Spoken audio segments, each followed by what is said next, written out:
Capítulo 9. Una mujer llamada Jane Johnson. 2010. Tom había encontrado un artículo publicado en internet. Era la imagen de un encabezado que por membrete llevaba el apellido Álvarez. La fecha era de 1955, a principios del verano. Una fotografía encabezaba la primera página. En ella se revelaba la imagen de una mujer y a su costado se hallaba un joven. Estudiante de Blackwood se suicida en su propia habitación. Se trata de Christian Johnson, un joven emprendedor y carismático, habitante de Louisville. Fue encontrado por su madre colgando del techo de su habitación.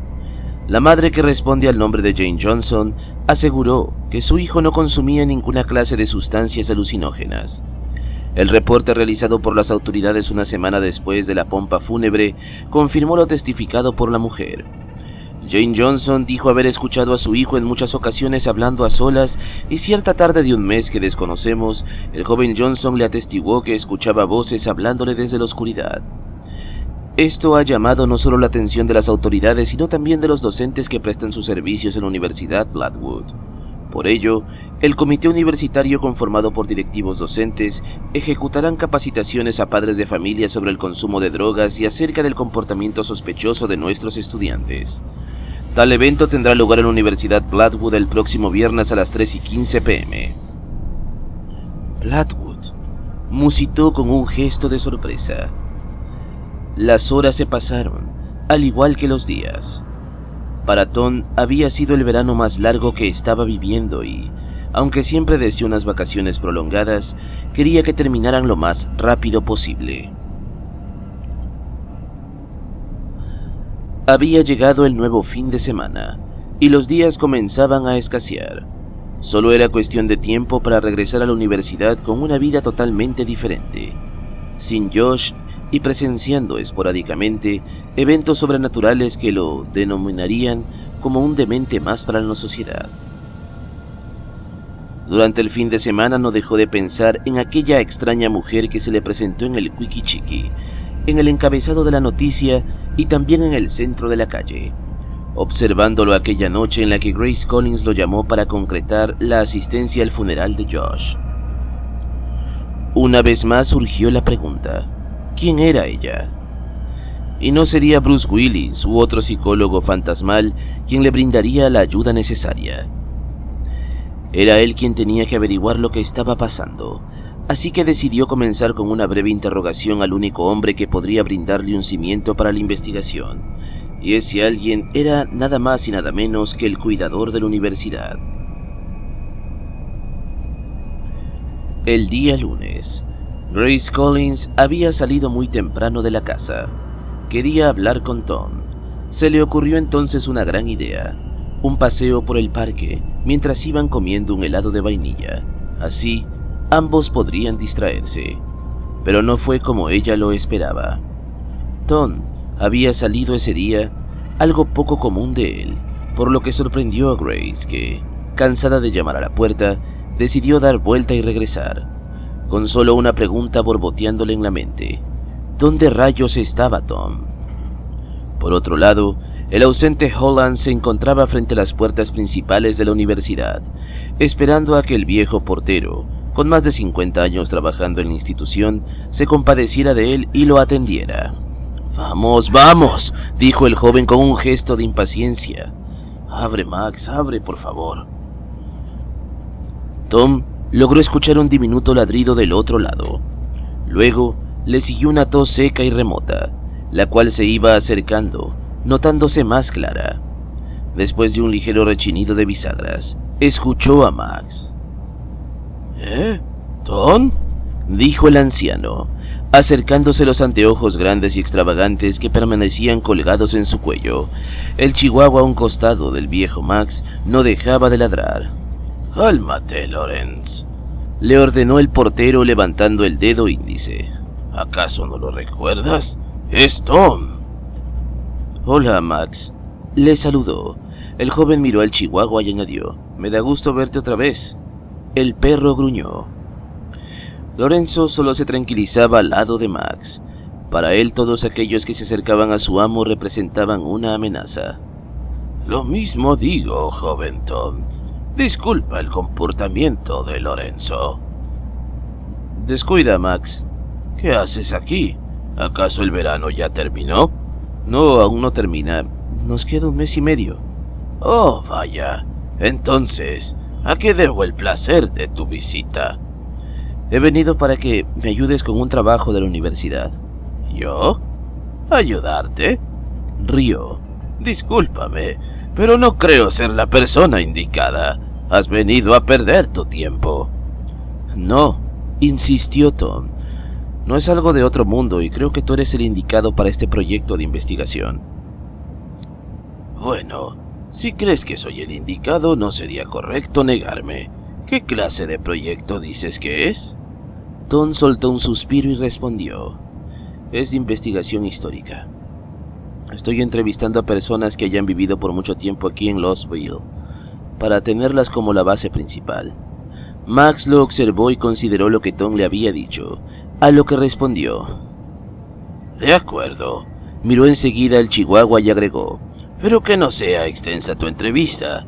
Iba a ver la tele con Lorenzo. Seré lo más breve posible, Max. Está bien. Pasa, muchacho. Pero ten cuidado con el piso, lo acabo de encerar. Más tarde, se hallaban sentados en el comedor de la sede. Max, sin tanto preámbulo, respondía a las preguntas generadas por Tom. Pero antes de llegar a ese punto, es indispensable mencionar que el portero le narró una breve historia sobre la ciudad en los tiempos arcaicos, desde su fundación en un año que no recordaba con claridad, hasta la época que aclamaba oír Tom. Diversas leyendas salían de la boca de Max, ficciones que solo se le podían ocurrir a un cineasta como Tim Burton o Joe Dante. Entre ellas, los actos de brujería realizados en la Edad Media, y de ahí se trasladó a un lejano oeste, maldito y habitado por un sujeto conocido como Jack Malone, quien había regresado de la muerte con el propósito de encontrar un tesoro preciado. Esa y otras historias escuchó de su abuelo, pero Max, al igual que su antecesor, también pudo presenciar ciertos acontecimientos inesperados. Llegué a tener relación con 2 casos que me dejaron intranquilo, comentó. Uno de ellos fue el homicidio de una joven porrista de aquí de Blackwood, cuyo nombre no lo tengo presente, y el otro fue el rumor acerca de una criatura que acechaba el vertedero de Lostville, más allá del viejo sanatorio Wilbur. Muchos jóvenes dicen haber visto a un monstruo grande, verde y viscoso, de brazos largos y gruesos, pero no hubo prueba alguna que demostrara lo testificado, y créeme, nunca lo habrá. Luego de unos minutos, Tom comenzó a generar las preguntas que transportaba a Max a la década de los 50, donde una mujer llamada Jane Johnson era la protagonista. ¿Que si la conocí? Por supuesto, expuso Max. Por supuesto que conocí a Jane. Ella era una mujer muy caritativa con la universidad. Fue ella la que propuso un comité de madres con el propósito de organizar los eventos que cada año realizan en Blackwood. Fue una mujer estupenda, brillante y humilde con todos nosotros. Aunque de vez en cuando se molestaba, pero procuraba buscar siempre una solución pacífica a cualquier problemática. ¿Y qué me dices del hijo de Jane? ¿Lo conociste? Lo conocí, afirmó Max. El joven demostraba las mismas cualidades de su madre. Era responsable, sumiso y caballeroso, semejante a ti. El portero sonrió. ¿A mí? Así es. Debo admitir que en ocasiones me recuerdas a él. Tom dejó escapar una sonrisa. Max lo secundó, pero sabía que aquel gesto cambiaría al escuchar la pregunta por la cual él había ido.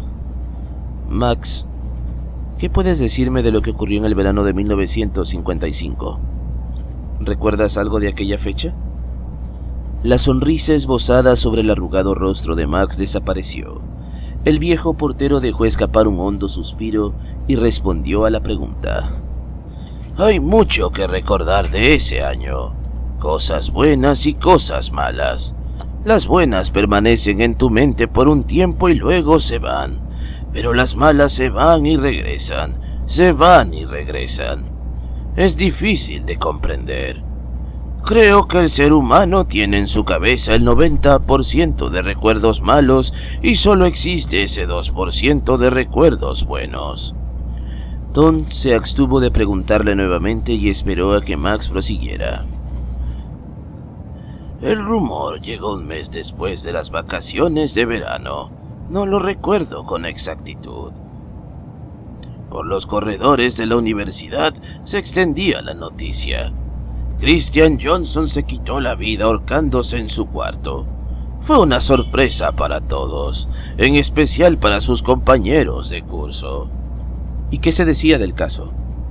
Existieron muchas versiones de lo sucedido y todas fueron falsas. Se habló desde violencia intrafamiliar hasta viajes malditos y cosas como esas. ¿Viajes malditos? Max se cruzó de brazos y encogiéndose de hombros respondió. Eso decían. Para aquella época, el profesor Lawrence era quien dictaba ciencias ocultas y filosofía humana de la Facultad de Parapsicología. Escuché decir a uno de los jóvenes que cursaron su clase que para las vacaciones de verano el maestro les había dejado un proyecto sobre salidas a lugares extraños. Y creo que todavía lo hacen. ¿Qué pasó después? Los compañeros del joven Johnson me comentaron que este había escogido un lugar extremadamente repulsivo. Había ido a una zona, aquí en Tennessee, cerca de las colinas donde se encuentra una variedad de granjas esparcidas en varias hectáreas. ¿Granjas? Sí, granjas, carraspeó el viejo. Granjas que guardan cadáveres para ser analizados. Tom recordó el viaje que Josh había decidido emprender para el proyecto. Max, ¿estás refiriéndote a la granja de cuerpos? Creo que así la llaman o llamaban. No lo sé con certeza. Los amigos de Christian Johnson eran muy mentirosos y metían en problemas a cualquiera. Una vez el decano por poco y me despide por culpa de esos bromistas. Habían cambiado mi cubeta llena de agua por la que suelo trapear y pusieron otra idéntica, pero llena de tinta, ¿puedes creerlo? Estuve como 2 semanas tratando de quitar la tinta del pasillo que da acceso al comedor. Por si no lo habías notado, se ve como azul. Y no solo fue esa vez, también... Max, por favor, interrumpió Tom. Tratemos de no desviarnos del tema. Ah, sí, lo siento. Como te decía, eran muy bromistas esos muchachos. Por lo que no sé qué tan cierta sea esa versión del viaje maldito. Lo cierto es que el joven Johnson salió de aquí con un propósito y era realizar dicho viaje y después no supimos nada más. Lamentable, dijo Tom, soltando un leve suspiro. Sí, lamentable. Y lo más triste fue que Jane no soportó la muerte de su único hijo y esto afectó su mente. Luego me enteré de que fue internada en un sanatorio que ya no existe. Max guardó silencio. Pasó saliva. Tom solo lo observó sin pronunciar palabras de aliento. No creo que Jane haya maltratado a su hijo, dijo el anciano. Ella lo amaba más que a su propia vida. Creo que algo más pasó el día que fue encontrado su cadáver. Algún suceso que las autoridades desconocieron y que nunca fue revelado. Un hecho que quedó impune. Se produjo una pausa. En ese instante, ambos escucharon el sonido de un carro que transitaba en lo remoto. ¿Sabes qué fue de Jane Johnson después de haber sido internada? No, respondió Max. No sé si está muerta o quizá aún vive. Pero puedo asegurarte que ya no es la misma. Tom asintió y agradeció a Max por el tiempo brindado. Este cordialmente lo acompañó a la salida y lo vio alejarse del recinto. El joven bajó por la calle Jackson, cuyo fin era puesto por un bache cerrado, y desapareció en la primera esquina, hacia la derecha. Desde allí podía apreciarse el parque central. Esa misma noche se encontraba sentado frente al computador indagando sobre la misteriosa granja de cuerpos. Descubrió diversas imágenes llamativas y espantosas, pero no encontró lo que realmente necesitaba. Sucesos paranormales, posesiones de personas. Nada de eso circundaba a la granja y era tonto seguir buscando. La investigación no pasó de una fuerte exigencia contra sí mismo por continuar indagando e ir más a fondo en un caso que necesitaba de alguien especializado en el tema. La granja de cuerpos, dijo. ¿Será posible? Tomó una ducha. Dejó que la sonoridad de las gotas al chocar contra la baldosa lo relajaran, procurando alejar todo lo que estaba sucediendo. El agua, la cual se deslizaba sobre el desnudo cuerpo, se escabullía por la coladera emitiendo un ruido de succión. Tom mantenía los ojos cerrados mientras las numerosas gotas de agua fría caían sobre el rostro. De pronto, sintió una corriente de aire surcar cerca de él, hecho que ocasionó que la cortina de baño se ondulara suavemente. Cerró el grifo con rapidez y abrió los ojos. Aunque no había nadie más en el departamento, tenía la impresión de que algo o alguien lo observaba. «¿Hola?», dijo. No hubo respuesta, tal como lo sospechó. Había sido tonto saludar, ya que no escuchaba otra voz afuera de la suya. Tom no dijo nada y continuó duchándose. De repente, una sombra se detuvo frente a la puerta abierta del baño. Después, cruzó rápidamente. Tom lo percibió y suspendió el baño. Tomó una toalla y rodeó la cintura cubriéndose los genitales, y antes de salir del baño escuchó una voz que le llamaba. «Despierta, Tommy». Era la voz de una persona joven. «Tienes que despertar». «¿Hola?», volvió a decir. Hubo silencio por un breve momento. No se cruzaron más palabras. Tom decidió salir de la ducha. Caminó ágilmente hacia la habitación. Otra voz se oyó enseguida, una resonancia grave y tétrica. «Tom, estamos aquí, Tom. Estamos aquí. Ven, Tom. Ven con nosotros. Acompáñanos». Aquellas voces espectrales se mezclaban entre sí, generando un coro lleno de ecos invisibles. De pronto, de la coladera retumbó un alarido estridente y enseguida, una fuerte ráfaga de viento rodeó a Tom. Lo despojó de la toalla y lo derribó sobre la cama, dejándolo inmóvil y de baja respiración. «¡Despierta, Tommy! ¡Tienes que despertar!», la voz del joven exclamaba por segunda vez. «¡Tienes que despertar! ¡Tienes que despertar! ¡Tienes que despertar!». Al día siguiente, Grace Collins abordó un taxi. Decidió ir al conjunto donde residía Tom, suponiendo que éste requiriera de alguna compañía. El vehículo había salido de la calle Walt Perry y tardó 10 minutos en cruzar la avenida Muerta. Hubieran sido menos si el tráfico no hubiese estado congestionado. Los automóviles iban y venían sin parar. Bajó por la avenida y en poco tiempo encontró el conjunto residencial Scott Calvin. Desde allí, Grace y muchos otros podían distinguir el desvío estrecho o la trocha, como se le designaba vulgarmente a un pasadizo manifestado entre la calle Windsor y la calle Baltimore. Posteriormente, llegó a la puerta del apartamento donde yacía Tom y comenzó a llamarle. Cruzaron unos segundos sin tener respuesta alguna del otro lado. Collins continuó palpando la puerta hasta que escuchó pasos y un pequeño clic. Grace entró a la habitación de su compañero. Dio algunos pasos hacia adelante y encontró a Tom sobre la cama, cubierto por la cobija, ocultando la desnudez. El joven estaba despierto y los ojos, trasojados, miraban fijamente la nada. «¿Tommy?», se sorprendió Grace. Tom no reaccionaba. Grace se acercó lentamente. «Tommy, responde. Estás asustándome». La mirada perdida de Tom tropezó con los ojos claros de Grace, que se acercaban poco a poco. «Grace». «Tommy, ¿estás bien?» «Grace. Oh, Grace». Tom la abrazó con fuerza descubriendo la desnudez, acción que desagradó a Collins. La joven puso resistencia hasta librarse de los brazos largos de Tom y le propinó una bofetada. «¿Qué te pasa, idiota? ¿Estás drogado o qué?». El leve golpe hizo reaccionar a Tom y se sonrojó por lo ocurrido. Grace había visto el cuerpo desnudo. Este lo cubrió nuevamente. «¡Eres un depravado!» Grace, oh por Dios, cuánto lo siento. «¿Qué te ocurre, Tom? Mírate. Pareces un zombie. ¿Acaso no dormiste bien?» El jadeo de Tom atemorizaba a Grace, quien ya de por sí estaba nerviosa. «Tom, creo que volveré otro día», dijo, «cuando te encuentres mejor». «Grace, por favor, no te vayas», suplicó Tom. «Ayúdame». «Escucha, mi prima es psicóloga, puede ayudarte a salir de las drogas». «No», exclamó, «no son drogas, es algo más». Tom respiró hondo y continuó. «Grace, te necesito. Por favor, ayúdame».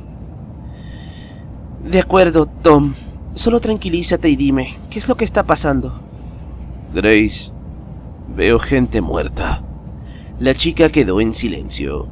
Procuró disimular la risa jocosa que trataba de escapar. «¿Cómo dices?», preguntó. «Veo a los muertos, Grace. Los estoy viendo y escuchando desde él». «Es una broma, ¿verdad?», objetó Collins, frunciendo el ceño. «No puede ser posible que te encuentre desnudo sobre tu cama con ojeras y diciéndome que ves a los muertos. ¿Acaso tratas de hacer una imitación barata del sexto sentido? ¿Pretendes disfrazar tu adicción a las drogas con ese pretexto?» «No, claro que no, Grace, es cierto». «Escucha, cuando estés de nuevo en tus cabales hablamos, ¿de acuerdo?» «Grace, es verdad. Los muertos hablan conmigo. Ellos me hablan». No escuchó ni una palabra más de Grace Collins, solo la puerta al cerrarse. Tom recordó el artículo que había leído acerca de Jane Johnson y Rachel Burton, dos mujeres que presentaron demencia debido a posesiones inesperadas que las condujo a ser recluidas por el resto de su vida. Solo existía una persona que correspondiera al caso. No eran sus padres. Ellos creerían lo mismo que Grace y lo encerrarían en una clínica para adictos durante el resto del verano, del invierno y de la primavera. Marvin Wayne podía ser la persona indicada. Seguramente, las mujeres le comentaron en cierto momento lo que ocurría con ellas y con sus mentes, aunque sería una pérdida de tiempo, ya que en su artículo no hubo testimonio de alguna solución, pero debía intentarlo. Decidió sentarse frente al computador para encontrar e imprimir el artículo que Marvin Wayne había publicado. Pero Tom no se percató con anterioridad de aquella fantasmagórica mujer que se le presentó en una foto con el rostro borroso, y que en el Wikichiqui le vio claramente el semblante. Era la misma que aparecía en la fotografía del reporte impreso, al lado de Jane Johnson. «Es ella», dijo Tom atónito. «Es Rachel Burton». Capítulo 10. El reporte de Rachel Burton. 2010.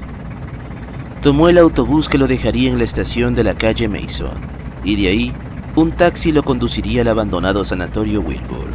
Pero antes de salir, vislumbró un sobre blanco que encontró tirado en el pavimento, frente a la residencia. Lo levantó y lo examinó. El objeto no presentaba nada extraño. Era solo una envoltura sencilla y corriente. En la parte superior del papel se hallaba redactada una dirección y un destinatario. Señor Tom Holland, Conjunto Residencial Scott Calvin. Nunca antes había recibido mensajes anónimos. Quizás se trataba de una broma pesada que le jugaban sus compañeros de clase, días antes de entrar a la universidad, o seguramente era una nota con versos cursis de alguien que lo amaba en secreto. Tonterías, pensó.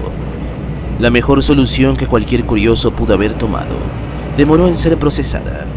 Después de unos segundos, optó por abrir el sobre y leer la carta que se guardaba en el interior. Estimado señor Holland, usted no me conoce. Probablemente crea que mis palabras sean de mofa, pero no soy tonta. No me atrevería a perder mi tiempo con mala intención de jugarle una broma. Disculpe mi atrevimiento, pero me pareció importante escribirle, ya que puedo entenderlo y claramente comprendo el miedo que lo embarga. También los he visto. Están por todas partes. Esas cosas pueden tomar formas humanas para poder engañarnos. Lo sé porque así ha ocurrido conmigo. El día del accidente, entre las 9 o 10 de la mañana, pude ver como una mujer en pijama me llamaba desde la sala de espera. El rostro pálido y preocupante de aquella señora me alertó y corrí a auxiliarla. Aquella mujer, la cual respondía al nombre de Rachel, no dejaba de agitar sus manos frente a todos los presentes. llamó mi atención al instante, mientras los demás la ignoraban. Desde ese momento supe que se trataba de una entidad. No me cabía la menor duda. Un ente desesperado que me expresó a gran voz el lugar donde había ocurrido el pavoroso evento. Rachel dio el aviso. Señor Holland, no puedo darle explicaciones con respecto a lo que ha estado pasando últimamente, lo cual me ha obligado a abandonar Lostville. Pero antes de irme decidí redactarle esta carta y concluir reiterándole lo siguiente. Cuídese mucho y no deposite su confianza en todo lo que le rodea. Sea precavido en tomar sus decisiones. Tenga cuidado, porque hay algo más que lo está rodeando aparte de Rachel. Se despide de usted, Betty. Lo confirmó de inmediato. La pesadilla, las extrañas apariciones, todo lo que comenzó después del accidente en la Avenida Muerta no era producto de la imaginación. Algo sobrenatural estaba ocurriéndole, un suceso que es común para un psíquico, pero que es espantable para una persona sin aquellos dones excepcionales. Ahora lo tenía claro, pero ¿estaba dispuesto a afrontarlo? ¿Era alguna clase de prueba que el destino le estaba brindando para así demostrar su valentía? Pues al igual que Betty, Tom también podía ver más allá de la vida normal. Tom detuvo el taxi. Había sido una locura que solo a Joe se le hubiese ocurrido. No era de su agrado indagar en una zona despoblada de la que surgían diversas historias llenas de terror y melancolía. Eso se lo dejaba a los parapsicólogos, que, por medio de programas televisivos, pretendían encontrar evidencias del más allá, transmitiendo los sucesos paranormales, descubiertos mayormente en lugares sombríos como no era el abandonado sanatorio Wilbur, terreno propicio para comenzar a buscar las respuestas a las preguntas mentales. ¿Había sido una locura? Sí, lo era. Pero para una persona que veía fantasmas, tropezar durante el recorrido investigativo con una zona de terrible aspecto, donde coexistían el polvo y la mugre como únicos pobladores, era normal. Oiga, joven, tenga cuidado, lo previno el taxista. Ese lugar no es muy confiable para explorar, sobre todo la segunda planta. Descuide, asintió Tom. Lo tendré. Espéreme aquí, no tardaré. Como diga. Trotó entre las hojas secas que cubrían el sendero. Hacía mucho tiempo que nadie pisaba las viejas y agrietadas escaleras de concreto frente al deteriorado pórtico. La puerta principal había sido destruida, con lo que no fue un problema acceder. Y después, al encontrarse en el interior del edificio, contempló las paredes tiznadas y llenas de musgo, las cuales desprendían un olor a humedad, pero la fachada tétrica de aquel albergue no lo intimidó y prosiguió indagando entre los escombros. Lo primero en encontrar fue la recepción, y el mostrador cubierto por los restos de ceniza presentaba señales de incineración, pero aún así se mantenía firme. Lo inspeccionó detalladamente hasta encontrar un libro grueso y descuidado. La cantidad de polvo que cubría la portada no dejaba ver la inscripción del propietario que yacía redactada en la parte inferior central del libro. Lo sacudió y leyó: propiedad de Lewis Winston. Tom miró de reojo la entrada principal, esperando escuchar el claxon intensamente, seguido de un grito agudo y desesperado. Gracias a Dios nunca sucedió. Entonces decidió abrir el libro y examinar el contenido que guardaba entre las páginas. Era un diario, las memorias de Lewis Winston, escritas desde el 15 de enero de 1950, que con gran simpatía había redactado lo contento que estaba por el regalo que su prometida le había obsequiado el día de su cumpleaños. De ahí en adelante solo se hallaban cursilerías, desventuras y perversidades de su intimidad. Tom hubiese dejado el diario tirado sobre el suelo, de no ser por la lista que había encontrado adherida a la última hoja. Pacientes especiales de Winston, leyó el encabezado. Volvió la mirada a la salida principal y después la regresó al diario. Guardó silencio durante un instante. Presintió que alguien más estaba con él, observándolo. Aún así, la idea resultaba tonta, pero no lo fue hasta que logró escuchar un ruido tan sordo en la segunda planta. Eran pasos, blandos y distantes. Es solo mi imaginación, dijo. Sacudió la cabeza, creyendo así desaparecer el sonido de aquellos movimientos. Luego, dirigió los ojos a la lista y comenzó a leer cada nombre y apellido escrito por Lewis Winston. Thomas Colbert, Robert Klein, Ashley Cambridge, Jane Johnson, Jason Clark, Bruce Green. Tom Dejó de leer, y no fue precisamente por el nombre de Jane Johnson que los labios habían pronunciado. La causa de la interrupción había sido el sonido de unas llaves que se acercaban, chocando entre sí, como cascabeles de Navidad. ¡Larry! Una voz le habló a sus espaldas. Tom giró impresionado. La figura de un hombre se descubría a pocos centímetros de distancia. Vestía con un overol verde desteñido y consigo llevaba un carnet colgado del cuello que revelaba el nombre de Lewis Winston. ¿Qué haces con mi agenda?, preguntó el hombre. Tom no sabía qué decir. Miró por encima del hombro tratando de encontrar al tal Larry con el cual lo estaban confundiendo, y por un momento ignoró lo que sostenía entre las manos. Oye, Larry, te estoy hablando, volvió a decir el hombre con un tono de voz molesto. ¿Qué haces aquí con mi agenda? Tom comprendió que el sujeto se estaba dirigiendo a él. Los ojos de Lewis no dejaban de observarlo. Yo... musitó. ¿Acaso no sabes leer? Lewis le arrebató el diario y añadió señalando la parte inferior de la portada. Ahí dice propiedad de Lewis Winston, o sea que es privado. No tienes por qué meter tus narices en todas partes. Tom quedó perplejo y no dejaba de observar a Lewis sin pronunciar alguna palabra en defensa propia. Por un momento se sintió desorientado. No sabía exactamente dónde estaba. La fachada que lo rodeaba había dado un cambio repentino. Las paredes húmedas y tiznadas ahora se matizaban de un color blanco e impecable.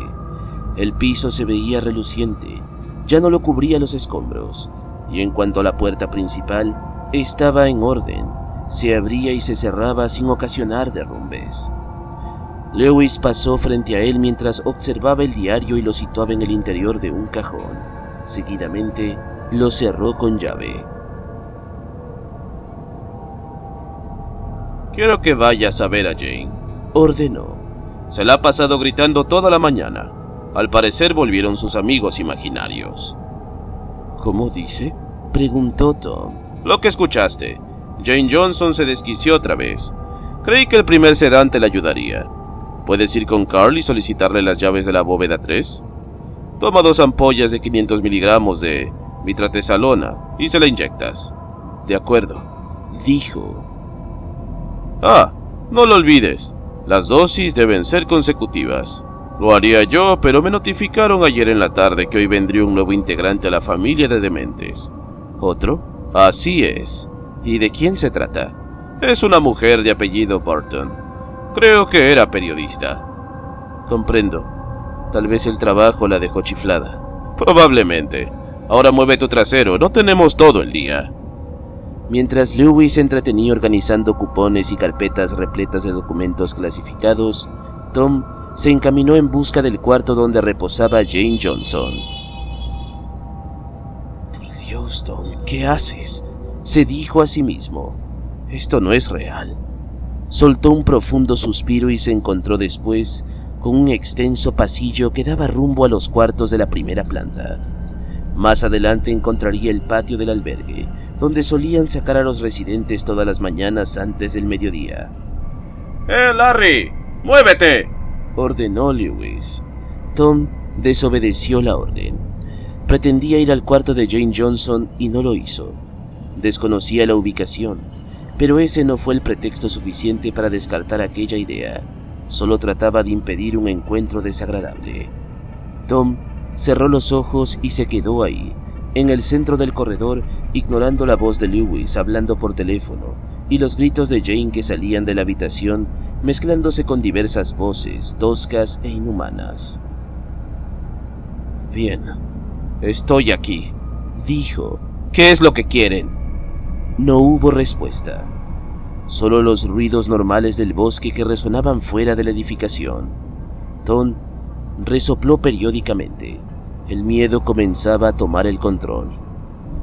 ¡Háblenme! ¿Qué es lo que quieren? De pronto, escuchó voces provenientes del segundo piso, risas maquiavélicas y llantos desesperantes.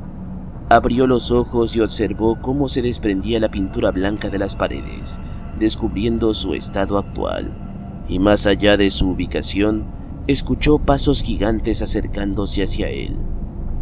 Tragó saliva gruesa y se atrevió a ver por encima del hombro.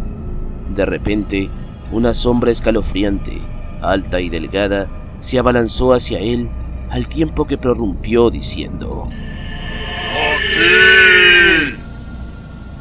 Tom cayó sobre los escombros encontrados en el suelo, secundado por un leve gemido y un fuerte golpe en los glúteos y en la espalda. La sombra había desaparecido dejando un olor desagradable junto a una manada de moscas que descendían de la nada. Tom salió corriendo del Witwoud, huyendo de los insectos que el taxista no conseguía ver. ¿Ocurre algo?, preguntó. Tom no dejaba de sacudir las manos alrededor de la cabeza, acción que dejó atónito al taxista. No, todo está bien, respondió el joven. Vámonos. Perdón que te lo diga, pero fue tonto entrar a ese lugar, comentó el taxista. Sí, lo fue, Tom respondió. No me creería si te dijera que tú fuiste el primero al que he visto entrar a lo que queda del sanatorio Witwoud. Tom jadeaba levemente y proseguía la conversación entablada por el taxista. ¿Qué sabe de ese lugar?, preguntó. Muy poco. Dicen que hospedaba los más terribles y peligrosos casos de demencia que hayan existido en Lostville y en las ciudades de los condados vecinos, como el caso de la mujer que muchos aseguran que asesinó a su único hijo porque escuchaba voces en el aire que la obligaron a hacerlo. ¿Jane Johnson? No recuerdo su nombre. Solo sé que ella tuvo que ver con el incendio ocasionado en 1959. El sanatorio ardió como el infierno. Nadie supo cómo fue que ocurrió, pero existen testimonios del personal que trabajó ahí. Decían que una de sus pacientes lo había hecho a propósito. Se escabulló en la cocina, dejó abiertas las llaves de los tanques de gas y provocó una explosión que acabó con la vida de muchas personas. Terrible historia, comentó Tom. Terrible y por poco olvidada, prosiguió el taxista. De no haber sido por un hombre llamado Marvin Wayne, aquella historia hubiera quedado en el olvido. ¿Marvin Wayne?, recordó. ¿Un reportero? Sí, un periodista de una anticuada empresa del periódico. Tiempo después del incidente, este inspeccionó el lugar y dijo haber escuchado voces y gritos dentro del sanatorio abandonado. Probablemente de aquellos locos infelices que quedaron atrapados en el incendio. Desde entonces el sanatorio ha sido catalogado como un lugar embrujado. Me encantaría poder hablar con él. ¿Sabe usted dónde puedo localizarlo? El taxista encontró los ojos de Tom cuando le vio por el retrovisor y aumentó. Hace mucho que no sé nada de él. Tenía entendido que se había mudado a una granja. Conozco ese lugar. Se encuentra saliendo de la ciudad. Para ello debemos tomar la calle Mason y después cruzar una angosta tirada que se desconecta de la carretera principal y que lleva al vertedero. La encontraremos. ¿Podría llevarme a ese lugar, por favor? Le costará un poco más la carrera. Descuide. Lléveme hasta la granja. Para Tom, el viaje había sido largo y no fue por los extravagantes y desesperados automóviles que enfilados avanzaban con pasos de tortuga. Lostville era una comunidad muy pequeña. La metrópoli no pertenecía a ningún condado de Tennessee, pero era cercada por 4 de ellos, los cuales eran conectados por ambos extremos de la avenida muerta: Knox, Loudoun, Run y Anderson.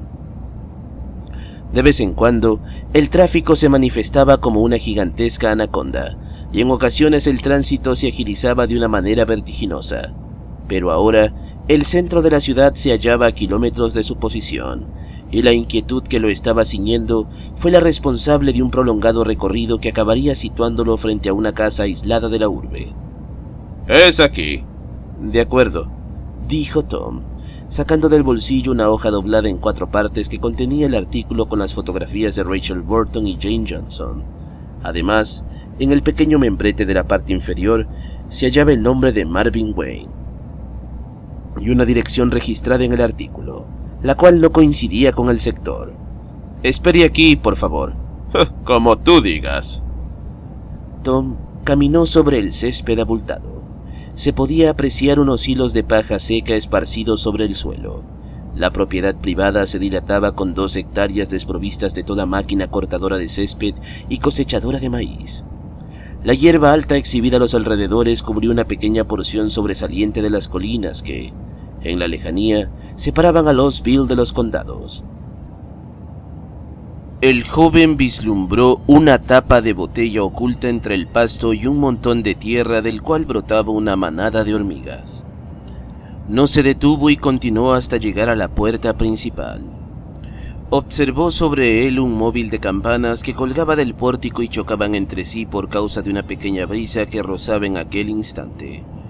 Tom llamó a la puerta 3 veces seguidas, pero nadie respondió. Golpeó nuevamente y después de unos segundos logró ver el rostro de una persona descubriéndose entre las cortinas de la ventana del costado izquierdo. Inmediatamente lo atendieron. ¿Qué desea?, preguntó una mujer que se hallaba del otro lado.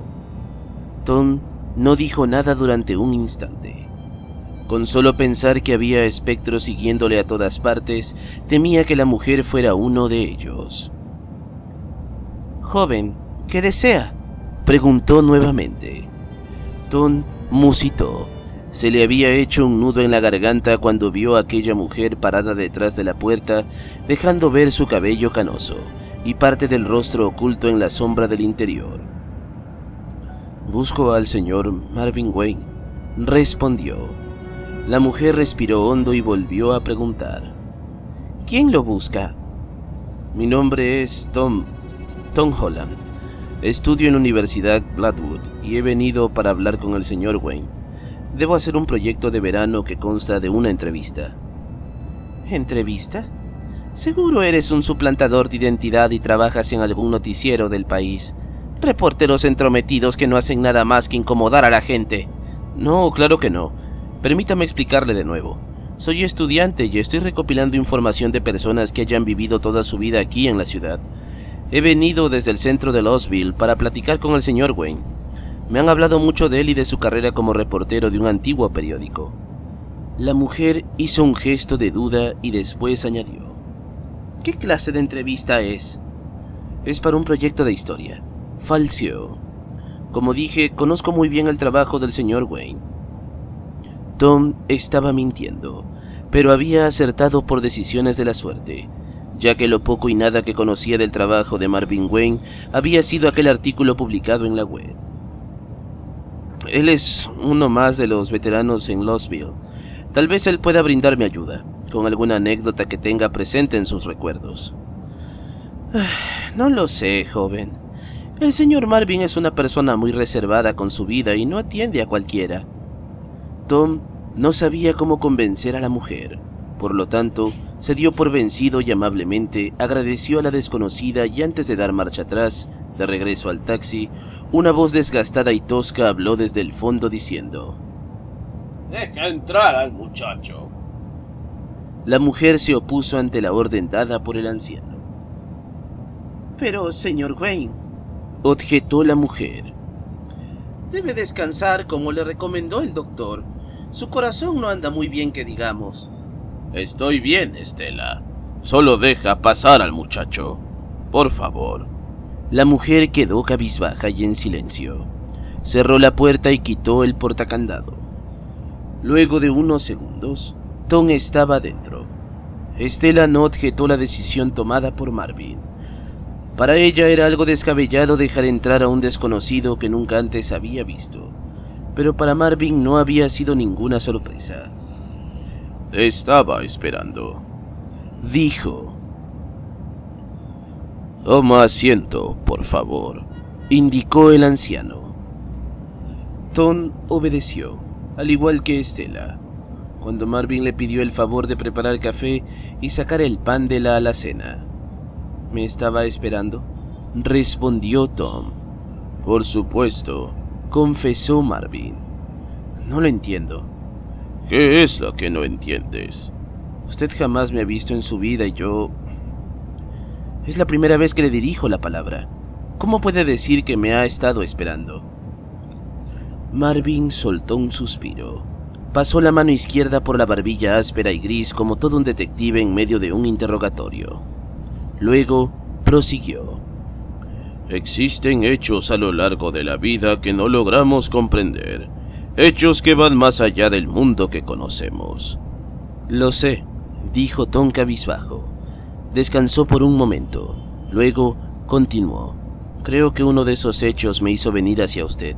¿No es así? Así es, asintió el anciano. Tom tendió la mano con la que sujetaba el artículo impreso que años atrás había sido escrito y publicado por Marvin.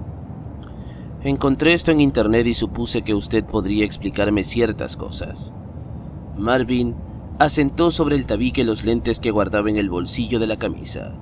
Hojeó el artículo mientras Tom contemplaba el interior de la casa. El lugar no había perdido la fachada del siglo XX. La chimenea estaba extinta y sobre ella se hallaba una repisa que cargaba un jarrón floreado y anticuado. A un costado se encontraban diversos portarretratos colgados de la pared. Las cortinas caían como una enorme cascada de lienzo grueso y ondulante cubriendo la única ventana de la sala. Una vieja alfombra tendida sobre el suelo de madera crujiente daba un toque de elegancia. Los sillones con resorte de cojines tapizados en hule permitían mirar con agrado un ambiente seguro y placentero. Recordó la casa que había visto anteriormente en una pesadilla. Solo faltaba ver los cuartos del segundo piso y encontrar uno semejante al suyo, pero con carteles de filosofía pegados a la pared y una pequeña repisa en donde seguramente encontraría un cactus junto a una caja musical. Ya veo, continuó Marvin. No recuerdo exactamente el día en que escribí este artículo. Hizo una pausa, tosió y agregó. Tampoco recuerdo el día en que vi por última vez a Rachel sonriente, aunque recuerdo claramente lo que ocurrió con ella. Es increíble, ¿no? Es fácil recordar los momentos desagradables de nuestra vida. A Tom no le pareció correcto preguntar por la mujer de la cual hablaba Marvin, así que calló y dejó continuar al anciano. ¿Quieres saber de esto? ¿No es así? Quiero conocer un poco más de la historia de estas dos mujeres para redactarlo en mi trabajo, respondió el joven entrelazando los dedos de ambas manos. Marvin asintió y no pronunció palabra, solo se limitó a escuchar. Mi trabajo de verano lo haré basándome en anécdotas de la gente que haya vivido mucho tiempo en Lostville, y vine hasta aquí porque alguien me habló de usted, señor Wade. ¿Alguien? Vaya, ¿desde cuándo soy famoso en esta ciudad? Expresó, dibujando una sonrisa sobre el rostro. Reclinó el cuerpo en el espaldar del sillón y continuó diciendo. Sé que fue lo que te trajo hasta mí, y no es precisamente un trabajo de historia. Tom enmudeció y no supo qué responder. Marvin sabía la razón por la cual el joven se había presentado. ¿Por qué crees que dije que estaba esperándote?, comentó. No lo sé. Tom balbuceó, miró de soslayo, se incomodó. Has venido por ellos. ¿Cómo dice? Lo sabes muy bien. Pero, ¿cómo es que...? Las visiones nunca fallan, hijo, interrumpió Marvin. En ocasiones nos brindan más ayuda que la misma realidad. ¿Usted sabía que vendría? Por supuesto, ya te lo había mencionado. Además, no solo has venido a conocer lo que sucedió con Rachel o con Jane, sino a saber de ellos, y de cómo librarte de esa carga tan pesada. ¿Cómo poder dominar el miedo interno cuando los escuchas y los ves por primera vez? Un momento, ¿eso quiere decir que usted también los puede escuchar y los puede ver? Sí, también los he visto. Conocí a 3 de esas cosas en diferentes ocasiones. Uno era semejante a un hombre alto y de oscuro aspecto. El segundo era encorvado. Llevaba una especie de joroba cargando sobre su lomo. Su cabeza la tenía puntuda, como si llevara puesto un casco medieval, ocultando el rostro, pero no su mirada. Aquellos 2 ojos grandes, blancos y saltones, seguían observando. En cambio, el tercero no tenía forma de hombre. Era una especie de ojo, un gigantesco ojo negro, gelatinoso, observándote de una manera despiadada. Pero, ¿cómo es posible? ¿Desde cuándo los empezó a ver y a escuchar? Marvin miró por encima del hombro. Estela aún continuaba en la cocina y probablemente tomaría más tiempo. Creo que el café tardará un poco. Volvió la mirada a Tom. Respiró hondo. Se acomodó en el sillón y continuó diciendo: Había pasado un mes desde su visita al asilo Wilbur, con un solo propósito: entrevistar a Jane Johnson. Un mes desde su extraña renuncia al periódico. Su ausencia me angustió. Creí que estaba enferma, así que una tarde fui a verla a su casa. Cuando la vi, no parecía ser la Rachel que llegué a conocer. Era como si la mujer que me acompañaba todos los días en la oficina estuviera escondida en lo más profundo del ser que mis ojos estaban viendo. Después de unos días descubrí que la persona con la que había entablado una conversación aquella tarde no había sido Rachel Burton. ¿Y cómo se dio cuenta?, preguntó Tom. Rachel era una mujer difícil de conquistar. Jamás me vio como un hombre con el que deseara salir algún día. Su trato conmigo siempre fue como el de un hermano. Rachel conocía mi interés por ella y siempre se negó a darme un beso en los labios. Pero esa tarde, cuando fui a verla, ella me besó de un momento a otro, justo en la boca. Esa acción me tomó por sorpresa. Rachel era de las pocas mujeres que no carece de dignidad hasta en los momentos más tristes de su vida. Confirmé entonces que Rachel Burton no estaba ahí. ¿Y qué sucedió después? Esa noche una llamada me despertó. Era ella. Se escuchaba desesperada y con mucho miedo. Lloraba como no te imaginas. Nunca antes la había escuchado así. ¿Qué fue lo que le dijo? Me necesitaba, así que conduje lo más rápido que pude hasta llegar a su casa. Por poco derribo la puerta de tanto golpear. Ella salió y dijo que hablara en voz baja. Hasta ese momento no entendía nada. Me indicó que tomara medidas drásticas ante cualquier situación que se presentara. Rachel no dejaba de nombrarlos. Durante la llamada me dijo: Ellos pueden regresar.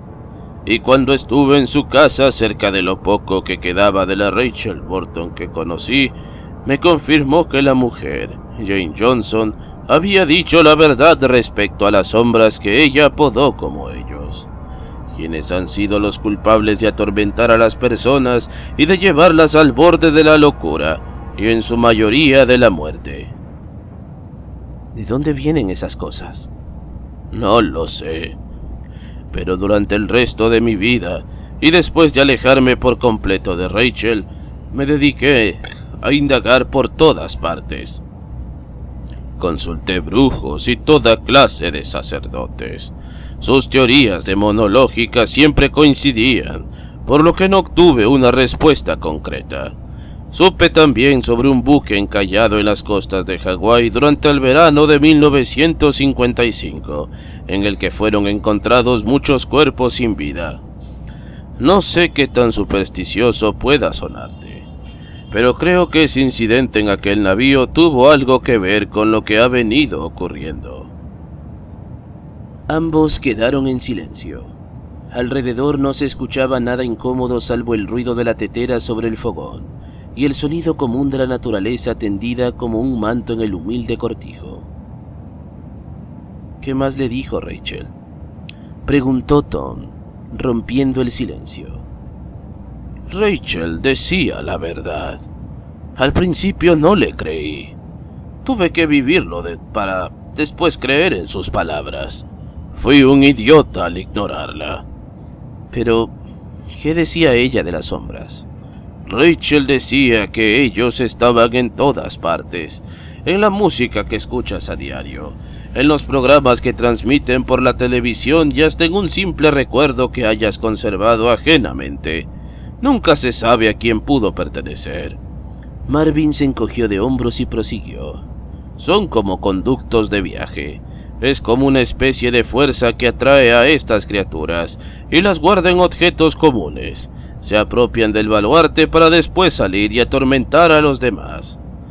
Por eso no dudo de que nosotros formemos parte de esos conductos, pero con mayor avance. Entiendo. Usted dijo que aquella noche Rachel me dijo que fuera a la casa de los Johnson y conocería de ellos. Hubo una pequeña pausa. Después continuó. Fui un tonto al obedecerle. Al día siguiente estuve en la casa de Jane Johnson y justo en el cuarto de su hijo, como lo había recomendado Rachel. Fue donde los escuché por primera vez. Y no solo eso, pude contemplar también a mi madre en ese lugar. Estaba ahí, frente a mí, y se encontraba cargando un bebé. Su rostro era idéntico, su cuerpo, sus manos, pero su mirada no era la misma. Mi verdadera madre falleció hace muchos años a causa de un accidente. La mujer que habló conmigo aquella vez no era mi madre, era uno de ellos. Platicó conmigo diciéndome que me estaban esperando, que fuera con ellos. Ven con nosotros, como Rachel lo hará. Trataban de engañarme. Desde ese momento supe que había sido una trampa para atormentarme toda la vida y conseguir llevarme a su oscuro aposento. Rachel había sido utilizada como un conducto para acercarme a esas cosas. Marvin hizo una pausa, suspiró profundo y agregó. Ese día pasó algo más. Cuando escapaba de esa cosa, mis ojos vieron al fantasma del hijo de Jane Johnson. Estaba de pie, señalándome la salida.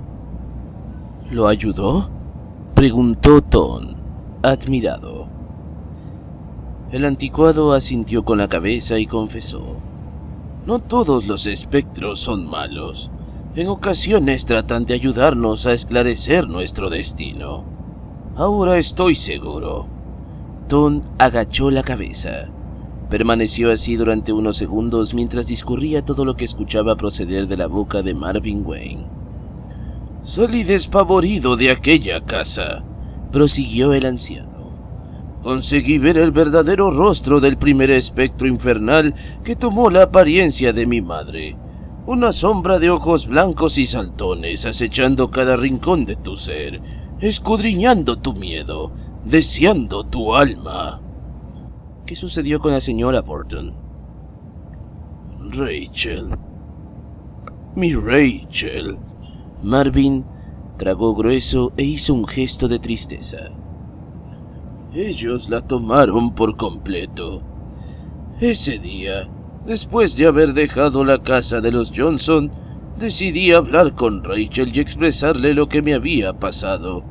Pero cuando llegué, la vi correr despavorida por toda la calle. Los vecinos me contaron que había abierto con fuerza la puerta de su casa y gritaba frenéticamente por el vecindario. Así que llamaron a la policía. La retuvieron por unas cuantas horas y estos, al no poder encontrarla, dieron parte al sanatorio Wilbur.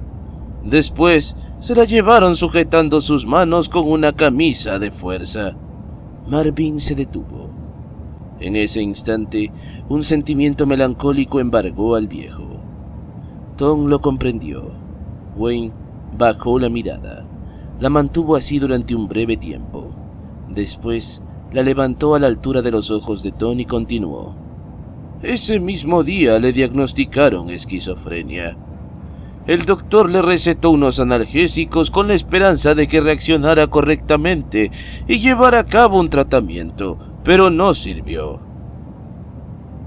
El encargado concluyó diciendo que ella era demasiado peligrosa, por lo que era un riesgo dejarla en un hospital corriente, así que procedieron a internarla en el sanatorio Wilbur.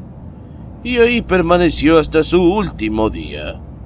Murió desangrada luego de haberse cortado las venas 4 meses antes del incendio provocado por uno de los internados.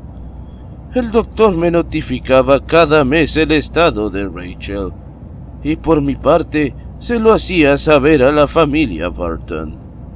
Él solía decirme que ella no dejaba de proclamar: ellos me persiguen, ellos son los responsables. Lo curioso del caso fue que en otra habitación se escuchaban aquellas mismas palabras, pero por parte de Jane Johnson. Ambas fueron atormentadas por esas cosas sin nombre y ambas murieron, excepto yo. Un nuevo silencio se ciñó alrededor de ellos y permaneció por un breve tiempo. Luego, Tom escuchó el ruido de la tetera hirviendo el agua para el té, junto con los pasos de Stella que no dejaban de trastabillar en la cocina. ¿Cómo lo consiguió?, preguntó una vez más. ¿Cómo logró desaparecerlos de su cabeza? No los desaparecí, respondió Marvin. Simplemente se alejaron, pero seguía viéndolos. ¿Cómo? Una vez, hace mucho tiempo, escuché a mi abuelo citar una bella frase bíblica: escudriñadlo todo, retened lo bueno.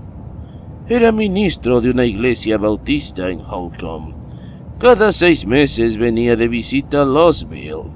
Pasábamos todo el tiempo organizando planes de diversión familiar, pero cuando llegaba el momento de la despedida, mi abuelo, antes de partir, me decía irguiendo su dedo índice: nunca lo olvides. Busca todo lo que quieras, pero solo observa lo bueno.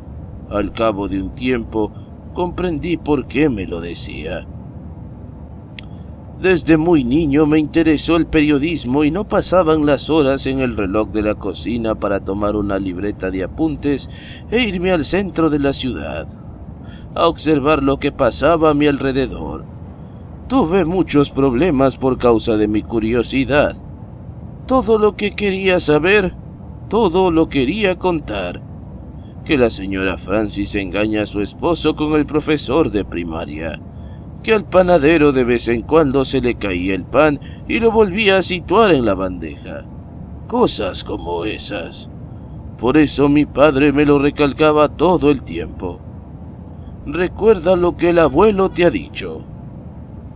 Mi abuelo, junto a su carácter eclesiástico, solía dar citas bíblicas como consejos en momentos de dolor o de cólera, y aquellas palabras fueron llevadas a la práctica.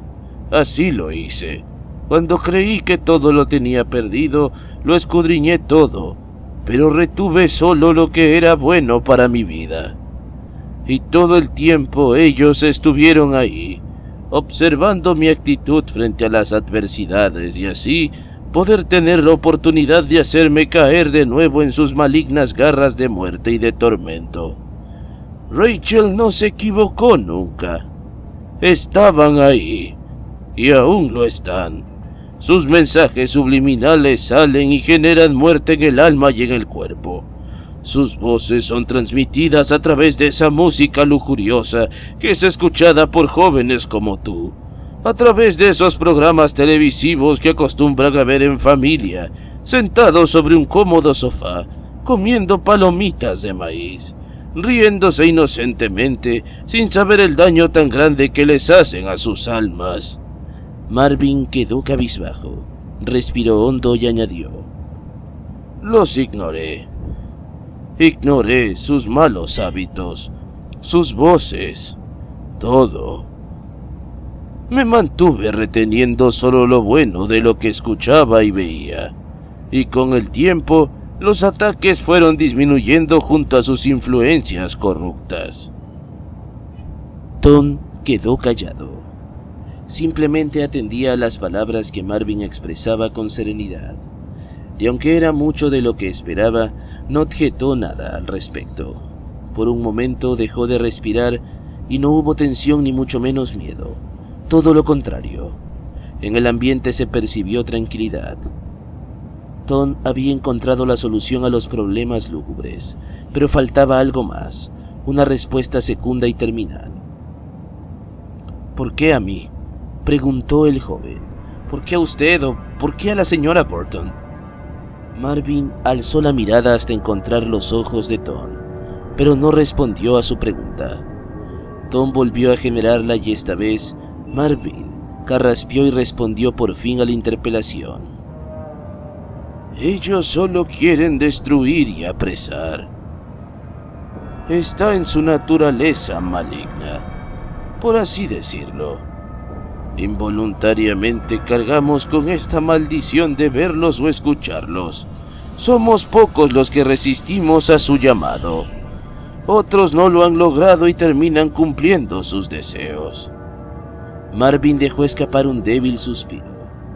En ese momento, Tom evocó la imagen de Josh saltando del edificio y estrellándose contra el pavimento. «Suicidio», susurró Tom. Marvin, con la voz entrecortada, manifestó. ¿Por qué a ti? No lo sé. Lo único que puedo decirte es que se te ha concedido una oportunidad, un don de ver cosas que otros no pueden ver. Se te ha concedido la oportunidad única de vivir en un futuro que aún no se ha desarrollado y que puede ser cambiado conforme a la decisión que tomes. Ellos tratarán de evitarlo y te mantendrán en su mundo hasta conseguir lo que desean. Harán todo lo que esté a su alcance para cumplir con su objetivo. No comprendo lo que dice. ¿De qué futuro habla? El anciano sonrió con gentileza. Se acomodó en el sillón, extendió el brazo y señaló la repisa que se encontraba sobre la chimenea, donde reposaba el jarrón, y finalmente dijo: «Lo comprenderás todo. Yo lo comprendí, aunque ya estaba muerto cuando ocurrió». Tom despertó inmediatamente. Detrás de él se hallaba el taxista sonando el claxon y delante se topaba con la puerta de la granja. Estaba cerrada. Las ventanas habían sido bloqueadas con tablas de madera y a pocos metros de él, junto a un buzón declinado hacia la derecha, se encontraba un letrero que decía: «En venta». «Joven, ¿piensa encontrar a alguien ahí?», preguntó el taxista. «Tal parece que nadie ha vivido ahí por varios años». Tom no respondió. Aún le era difícil creer que toda la conversación con Marvin había sido solo una visión, un sueño que lo llevaría a una realidad, un triste destino que, seguramente, aún no se dibujaba sobre el lienzo de la vida. «Creo que sí», dijo. «Deme un segundo, por favor. Ya regreso». «Como digas». Tom rodeó la casa buscando una manera para entrar. Le fue imposible. Todo estaba tapiado con madera. Parecía una zona salida de alguna película apocalíptica. Con solo ver la fachada de aquella residencia remota y escondida entre los maizales, se sentía estar dentro del videojuego de Resident Evil o dentro de la serie The Walking Dead. Pero había algo más. Holland vislumbró entre una pila de objetos desechados sobre un costal un jarrón agrietado. Era el mismo florero que Marvin le señaló hace un momento dentro de la casa. El joven se acercó y cuando lo hubo tomado con las manos, resbaló y se partió en pedazos, dejando al descubierto una grabadora de voz. Se agachó para recogerla y en cuanto irguió el cuerpo, miró por encima del hombro y con horror contempló a una mujer de rostro calcinado, parada a 3 metros de distancia. La mujer se encontraba semidesnuda, dejando ver su incinerado cuerpo. Tom huyó de inmediato. No supo con certeza de quién podría tratarse, y tampoco quería quedarse para averiguarlo, pero el espectro presentaba características similares y apropiadas al de un accidente ocasionado con fuego, quizá de un incendio provocado en un sanatorio, no muy lejos de aquel lugar.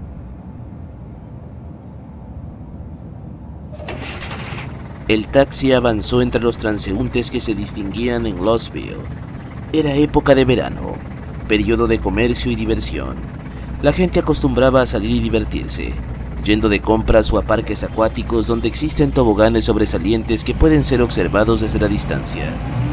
Era una refrescante y cómoda antesala de un invierno que duraría hasta finales del mes de enero.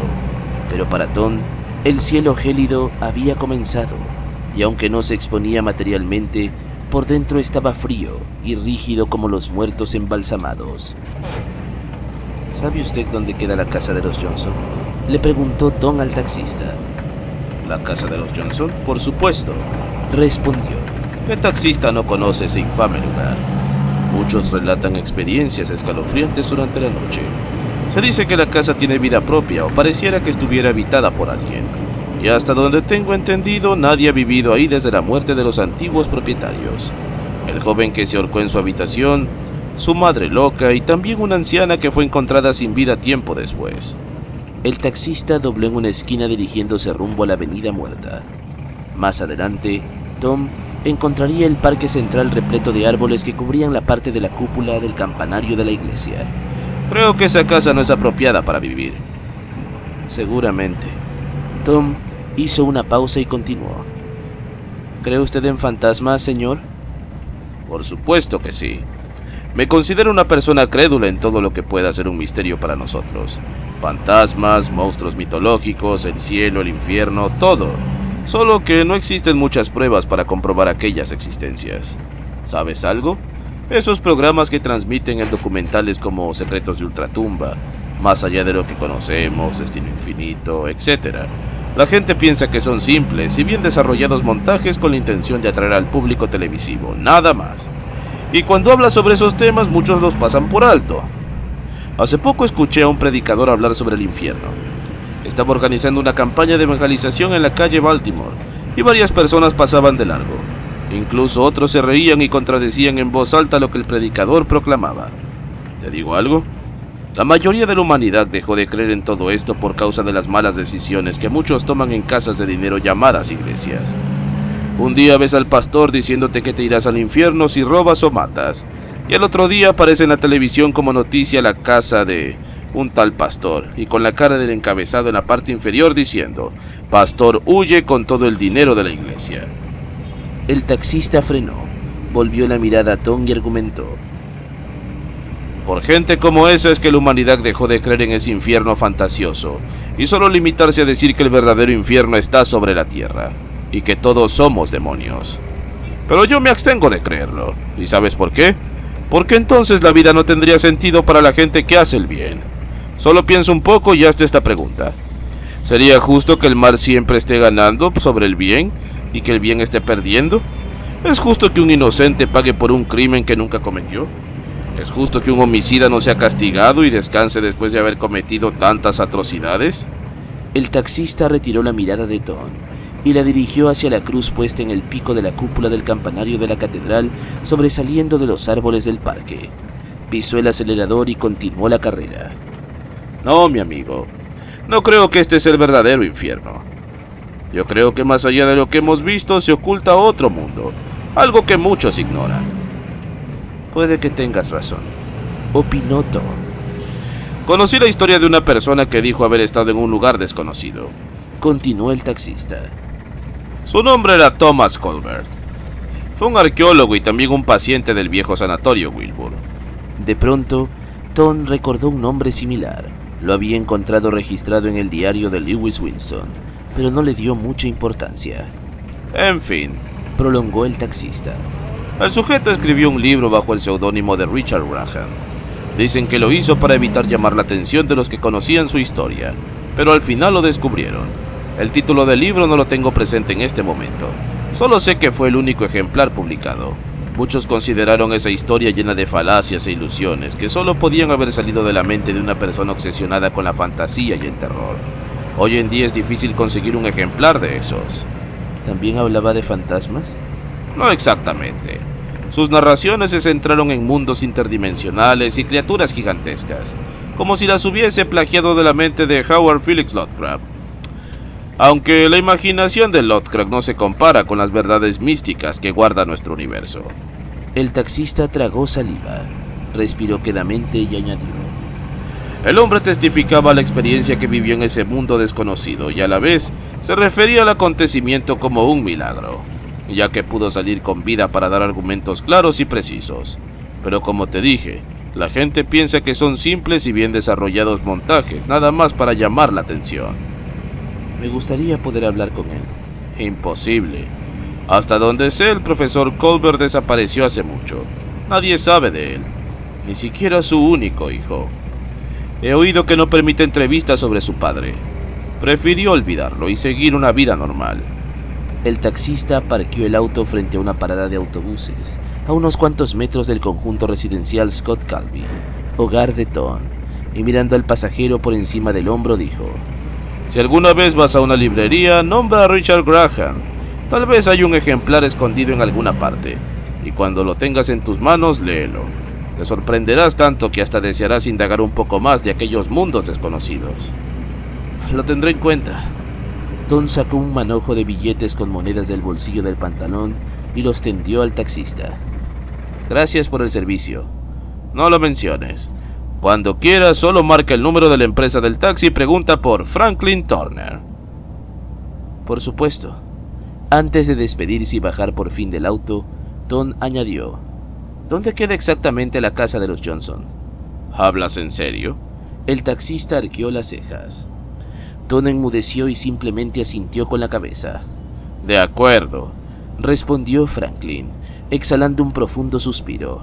Queda en Walperry, la casa número 369, con el césped crecido y un letrero que diga en venta.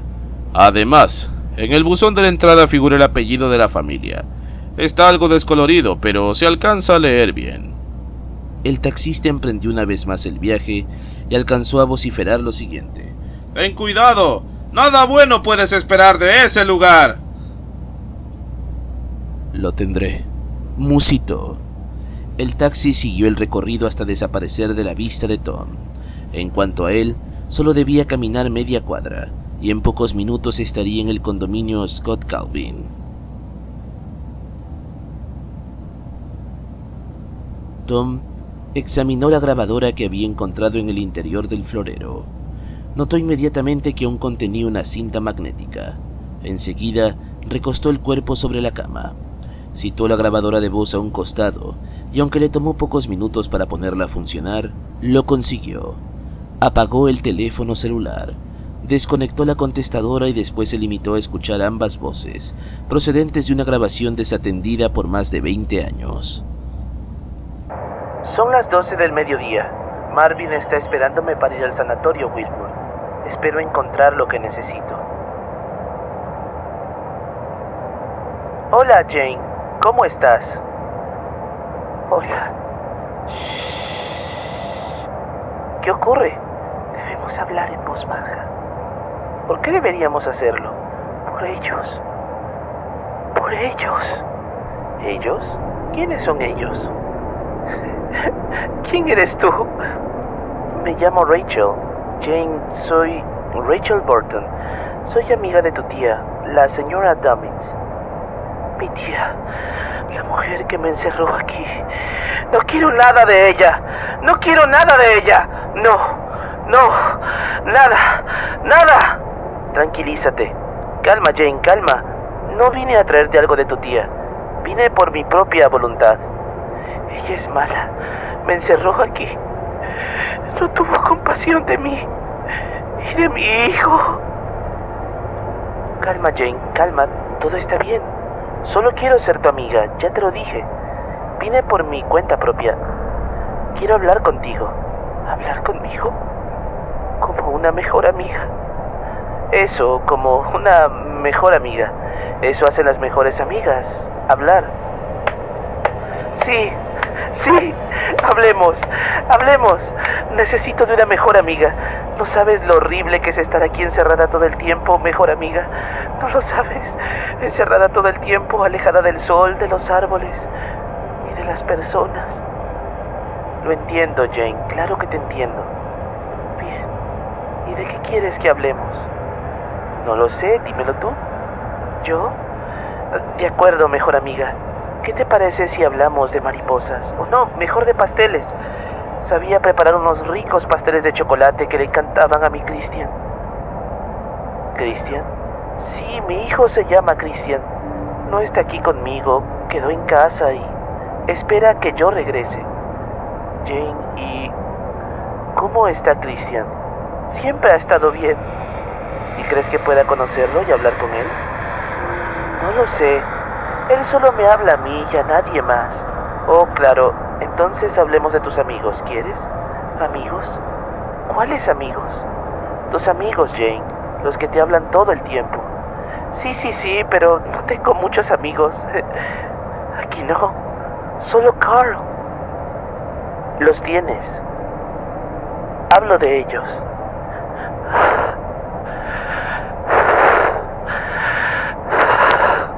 Jane, ¿te encuentras bien? Sí, eso creo. Bien, entonces, háblame de tus amigos, por favor. Quiero conocerlos. Ellos. Exacto. Pienso que son ellos los que te piden que hablemos en voz baja, ¿no es así? Ellos no son mis amigos. No, por favor, no. Tranquila. Mientras yo esté aquí no te ocurrirá nada. No lo permitiré, te lo prometo. No lo hagas, no lo hagas. Irán tras de ti. También irán tras de ti. Van a ir por ti. No, claro que no, ya lo verás. Sí, irán tras de ti. Te lo puedo asegurar. Ellos nunca descansan. Ellos atormentan a las personas. Ellos me atormentan y te atormentarán como lo hicieron con mi hijo. ¿A Christian? Sí, mi Christian. Oh. Mi Christian. Verano de 1955. Jane, aún recostada, escuchó una risa que se prorrumpió desde el cuarto de Christian, mezclándose con los truenos que el cielo emitía. Aclaró la voz y llamó a su hijo desde la alcoba. Este no le respondió al llamado. Entonces se levantó y caminó a tientas hasta la habitación. Christian, ¿no oyes que te estoy llamando? Esa noche anubarrada y tormentosa, nadie, absolutamente nadie de la calle Walperry logró escuchar el grito desesperante que provenía de la casa número 369. Christian Johnson se hallaba tendido sobre el suelo, a un costado de la cajita musical, cuya melodía había dejado de expresarse. ¡Cariño! Jane se asustó. Por un momento, creyó que su hijo había muerto de un infarto fulminante. Al verlo desmayado, ocasionó que un enjambre de especulaciones la sobrecogieran. Se acercó al cuerpo. Apoyó su cabeza sobre las rodillas. Permaneció así durante unos minutos. Luego, un cálido respingo fue expulsado por la boca de Christian. «Oh Dios, ¿te encuentras bien?», preguntó. «¿Qué fue lo que te ocurrió?». El joven soltó un profundo suspiro y ante aquella interrogación quedó pensativo y cabizbajo. No hubo respuesta hasta después de un minuto. «No lo sé», balbuceó Christian. «Solo recuerdo que estaba escribiendo mi proyecto y luego... no sé qué pasó. Posiblemente tuviste una recaída. Debió ser por la excursión. ¿Caminaste mucho?». «Sí, un poco». «Bueno, lo importante es que te sientas bien». «Lo estoy», volvió a decir. «No te preocupes, mamá». Creí en su palabra y quedé tranquila. Pero, ¿qué ocurrió después de esa noche, Jane?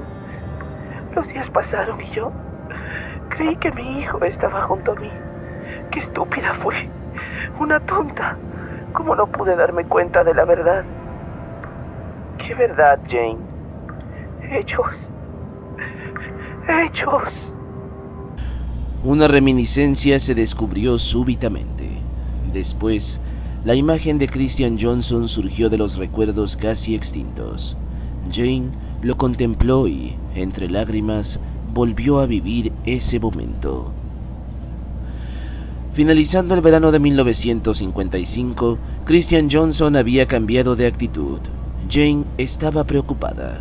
El comportamiento bárbaro e inesperado de su hijo le ocasionó un juego mental.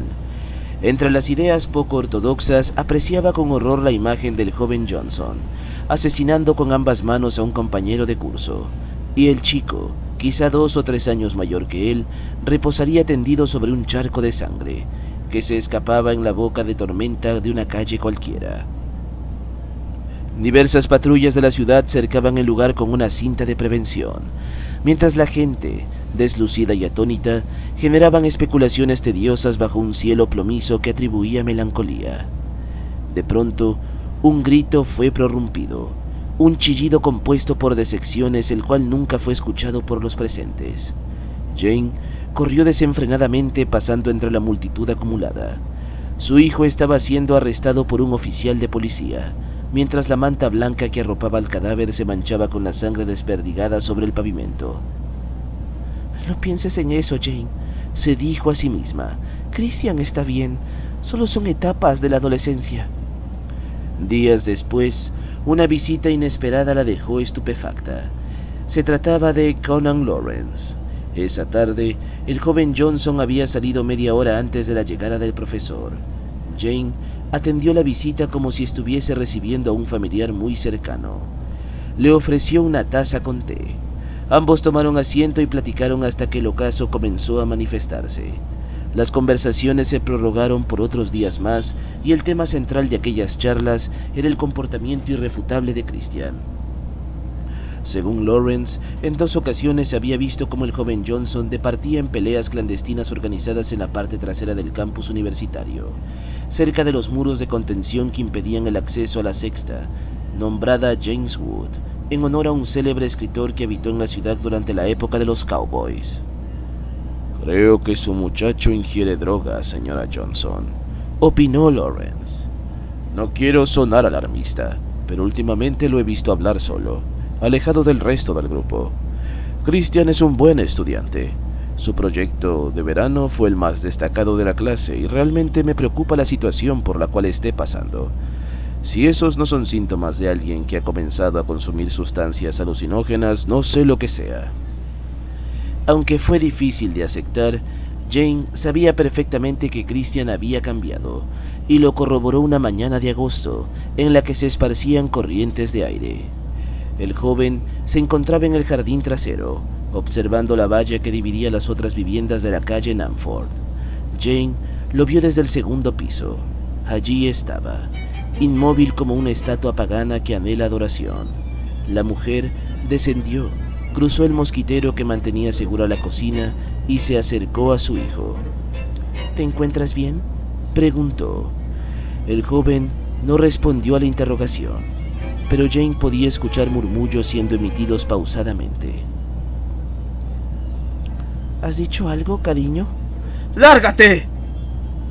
Ellos no te quieren cerca de mí». «¿Quiénes?», preguntó Jane perpleja.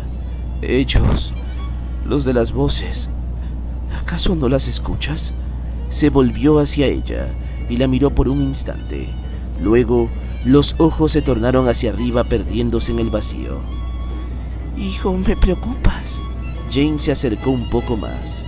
«Por favor, dime qué te ocurre. Soy tu madre y puedo ayudarte». Hubo un silencio. De pronto, Christian rompió en llanto y terminó por acercarse a Jane. La abrazó y apoyó la cabeza sobre el hombro izquierdo, sintiéndose resguardado. «Están por todas partes, mamá, están por todas partes. Y no me quieren dejar ir. Quieren hacerme daño». «¿Quién quiere hacerte daño?» «Ellos. Christian irguió el cuerpo, miró a Jane fijamente y comenzó a rodear el cuello de la mujer con ambas manos, para después estrujarlo fuertemente. «Ellos»,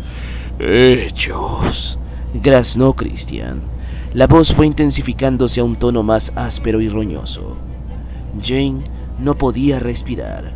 Forcejeaba con ambas manos tratando de liberarse. En ese momento, la mujer descubrió que los ojos de Christian perdían su color natural. La pupila, el iris, todo se revistió de un tono blanco y brillante, como si estuviera mirando una estrella de cerca. «Vendrás con nosotros», prorrumpió el poseído. «Suéltame». Apenas pudo pronunciar una sola palabra. Seguidamente, la rodilla derecha de Jane fue incrustada en medio de las piernas de Christian, aplastando sus genitales y provocándole un incómodo dolor. El joven la soltó inmediatamente y retrocedió cayendo sobre el césped, al tiempo que cubría con ambas manos el órgano reproductivo. ¿Qué te ocurre? Tosió Jane. ¿Estás loco? Aléjate de mí, dijo Christian. Están por todas partes. ¡Largo! ¡Aléjate de mí! Seguía diciendo, están por todas partes. Ellos lo hacían llorar y no aguantaba su llanto, ni su indiferencia conmigo. Ellos lo estaban volviendo loco. ¿Cómo ocurrió? Nunca estuve de acuerdo con esa excursión, aunque no se lo dije. Me arrepiento de haberlo dejado ir solo a ese lugar. ¿Excursión? Sí, su excursión de verano. Aquella granja, las granjas, cuerpos por todas partes. La granja de cuerpos. De allá vinieron. Ellos salieron de allá. Imposible. Tranquila, Jane, cálmate por favor. Háblame más de esa granja. Solo es una granja con basura, nada más. Christian me trajo un recuerdo de allá. Cuando me trasladaron aquí me permitieron transportarla conmigo. Es el único recuerdo que me queda de mi hijo. ¿Un recuerdo? Sí, es hermoso. Es una cajita musical. Es muy bonita.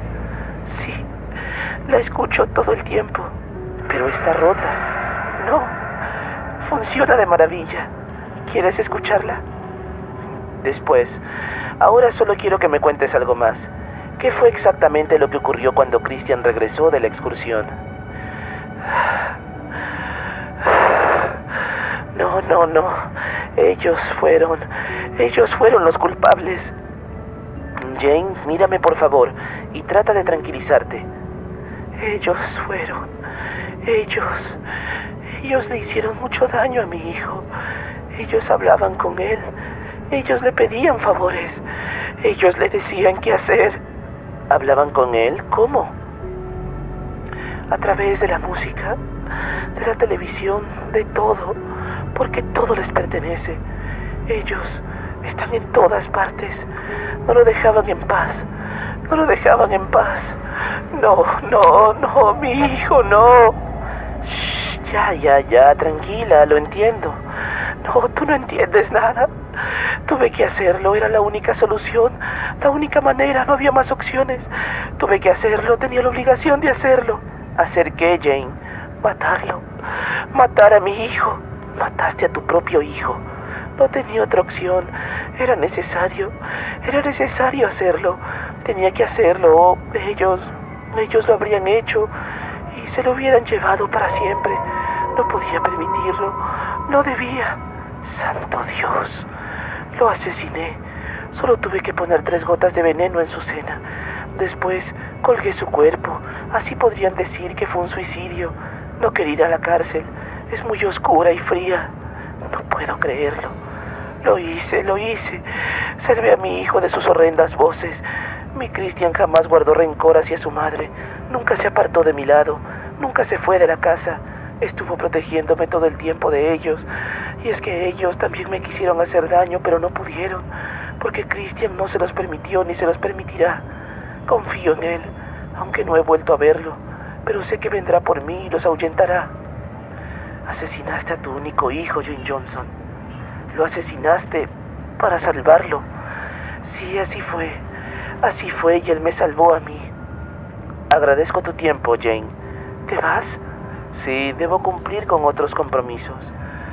Además, ya escuché suficiente.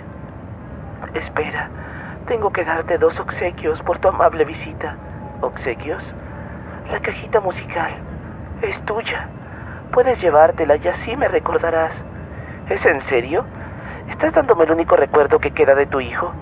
Sí, eres muy linda y me has hecho pasar un rato agradable. Creo que mereces tenerla. Gracias, Jane, es muy gentil de tu parte. Sé que la regresarás a su lugar. Devuélvela a su lugar. A su lugar. Por supuesto, lo haré. ¿Y qué era lo otro que querías obsequiarme? Ellos han vuelto y tienen un mensaje para ti. Oh, vaya. ¿Qué clase de mensaje? Un secreto. Escucha, Rachel. Escucha. Todo el lugar arderá y arderemos con él. Arderemos con él. Arderemos con él. Están aquí. Christian. Quieren hacernos daño. Corre, Rachel. Corre. Y huye lo más que puedas. ¡Corre! Ha sido todo por hoy. Esta loca se acabó de desquiciar. ¡Corre! ¡Huye de ellos! Debo salir de aquí antes de que Zeta Lewis se dé cuenta de la verdad. Vaya, este lugar sí que da escalofríos. El día avanzó hasta que la noche se extendió como un lienzo negro y espeso sobre toda la ciudad de Lostville. Tom se había quedado dormido. Al despertar, irguió el cuerpo. Seguidamente oyó como los huesos de la espina dorsal traquearon. La voz de Jane no paraba de decir la frase: ellos fueron. Seguramente te descompusiste, dijo Tom, lanzando un bostezo. Sujetó la grabadora con la mano derecha y le dio 4 palmadas tratando de apagarla. En ese momento, y de imprevisto, comenzó a surgir una voz diferente a la de Jane. Tom. ¿Qué es eso?, preguntó con un gesto de sorpresa. Tom, ven con nosotros. Estamos esperándote. La grabación se detuvo. Después, la cinta regresó a la voz de Jane que decía: eres muy linda y me has hecho pasar un rato agradable. Creo que mereces tenerla. Aquella oración continuó siendo transmitida durante unos segundos. Después se apagó y la habitación quedó en silencio. La caja musical, susurró. Tom recordó enseguida las palabras del viejo Marvin. Rachel dijo que ellos estaban en todas partes, en la música que escuchas a diario, en los programas que transmiten por la televisión y hasta en un simple recuerdo que hayas conservado ajenamente. Un recuerdo, susurró, un recuerdo ajeno, como una caja musical o un simple cascabel, en forma de campana. Tom consideró aquellas palabras y concluyó diciendo: por supuesto, ellos están en todas partes, hasta en una corta y sencilla grabación. Tal vez por eso Rachel los escuchaba. No solo guardó la voz de Jane, sino también la de ellos. ¿Por qué no? Y en cuanto a Christian Johnson, conservó la caja musical. No le pertenecía a él. Tom situó las manos sobre el rostro y se echó para atrás, dejando caer el cuerpo sobre la cama. ¿Cómo pude ser tan idiota?, reprochó. Debo deshacerme de esto.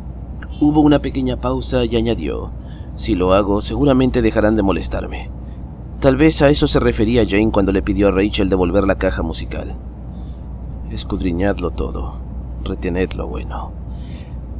Estos objetos no son buenos, nunca lo fueron. Suspiró y se dijo a sí mismo: debes intentarlo, Tom. No tienes alternativa. Tom no olvidaría aquella dirección que Franklin le había compartido. Wall Perry, casa número 369, hogar de la familia Johnson. Ahora estaba ahí, frente a la casa de Jane, la cual le recordó aquella extraña y sombría pesadilla que soñó con anterioridad, donde el interior oscuro de una residencia era la escena principal y un teléfono sonaba mientras alguien del otro lado hablaba con él. La fachada hogareña era semejante a la casa maldita de Amityville.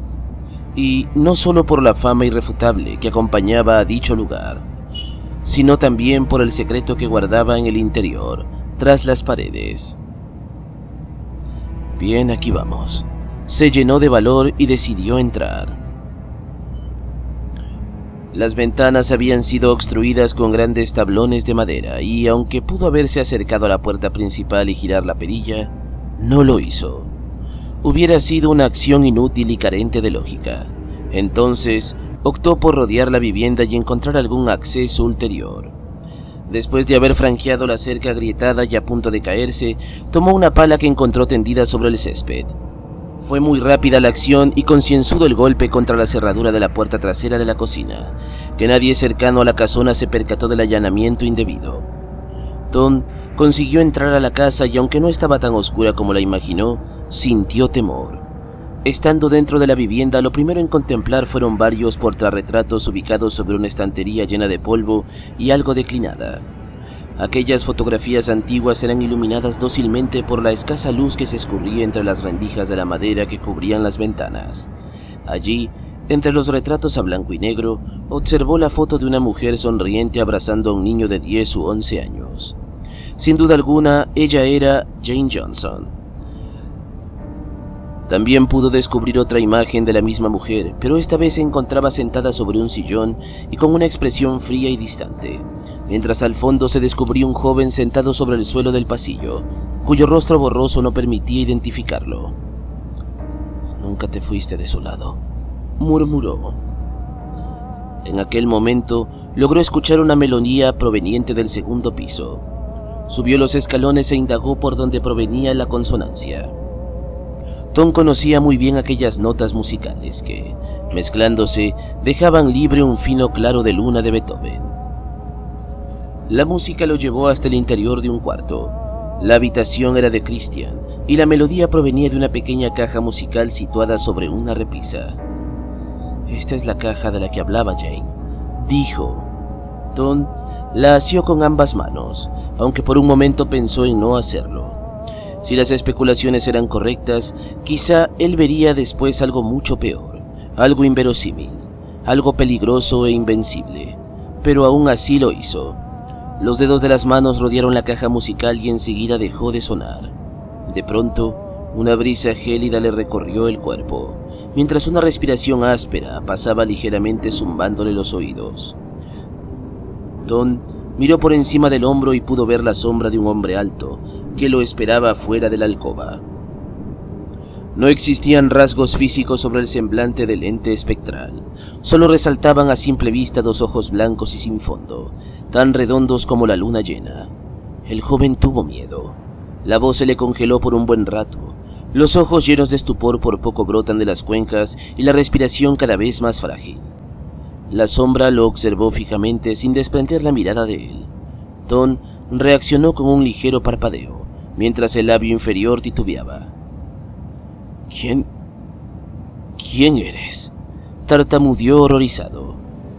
La sombra solo respiraba, como una bestia a punto de devorar a su presa. «¿Quién eres?», preguntó una vez más, esperando la respuesta de su adversario. La sombra fue acercándose lentamente. Enseguida, Tom pensó en saltar por la ventana, pero hubiera sido una acción muy tonta. Podría haber terminado con un hueso roto o peor aún, muerto. No podía terminar así, no debía. Ellos eran los culpables de todo lo que estaba pasando. Ellos, nadie más. «No tengo miedo de ti», expresó el joven, consciente de que era una mentira, que ni él mismo podía creerla. Constaba de solo una reacción ágil de la sombra para que éste mojara los pantalones y cayera desmayado, pero no fue así. De pronto, una voz le llegó a la mente. Era Marvin. Ignoré sus voces y creí en algo más poderoso. Tom cerró los ojos. Pensó en Josh, en sus padres, en Grace. Seguido, tranquilizó el palpitar. Luego, los volvió a abrir y expresó: «No te tengo miedo». La sombra se detuvo y dio un paso hacia atrás.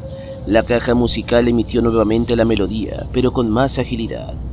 Tom sintió como las manos vibraban por causa de la caja que no dejaba de sonar, y la bailarina en su interior daba vueltas y vueltas queriéndose salir del resorte. «¿Quién eres tú?», Depresión. respondió la sombra con un tono de voz grave. Tom obedeció el consejo que Marvin le había dicho, y la mejor manera era ignorar a las sombras, así no podrían hacerle daño. ¿Y si no era de esa manera? ¿Qué tal que Marvin se haya equivocado? ¿Y si no era Marvin el que le había dicho esas palabras? ¿Si no era él? Tom no sabía qué decisión tomar, pero tampoco podía quedarse ahí toda la vida en el cuarto de Christian. Tenía que intentar salir de esa casa. El joven apartó la vista del espectro y caminó fuera de la habitación. Cuando se dispuso a bajar por las gradas, sintió en la espalda unas manos frías y gruesas que lo empujaron ocasionándole una caída. Rodó 12 escalones cuesta abajo. La caja musical se escabulló de las manos y cayó patinando sobre el suelo de la primera planta hasta chocar con la puerta. La sombra emitió un grito extravagante y de un salto bajó al primer piso. Tom permanecía tendido sobre el suelo. El golpe lo había afectado un poco y le desprendió el zapato del pie izquierdo. Había sido mala idea caminar a un lado de depresión, pero el miedo fue más fuerte que la valentía. Se arrastró hasta la puerta principal de la casa, pero no conseguía ignorar al espectro. ¡Ven con nosotros! ¡Ven con nosotros! Exclamó depresión. En ese momento, Tom distinguió a un sujeto al pie de la puerta que lo observaba. No era una sombra, era un joven, tal vez con la misma edad. «El hijo de Jane Johnson», dijo Tom al tiempo que accesaba. El joven asintió y abrió la puerta de la casa, dejando entrar un rayo de luz y dándole paso a Tom para emprender la huida. «Debes despertar», dijo Christian. «Nuestro pasado no puede ser alterado, pero tu futuro aún puede salvarse». «Debes despertar. Nuestro pasado no puede ser alterado, pero tu futuro aún puede salvarse», dijo Christian. Depresión gimió. Tom no comprendió aquellas palabras. ¿Despertar? ¿Acaso estaba de nuevo en una pesadilla? Agarró la caja musical y la aferró al torso. Salió huyendo de la casa dejando el zapato izquierdo en el interior. No volvió por él. Entrar de nuevo a ese lugar era un suicidio.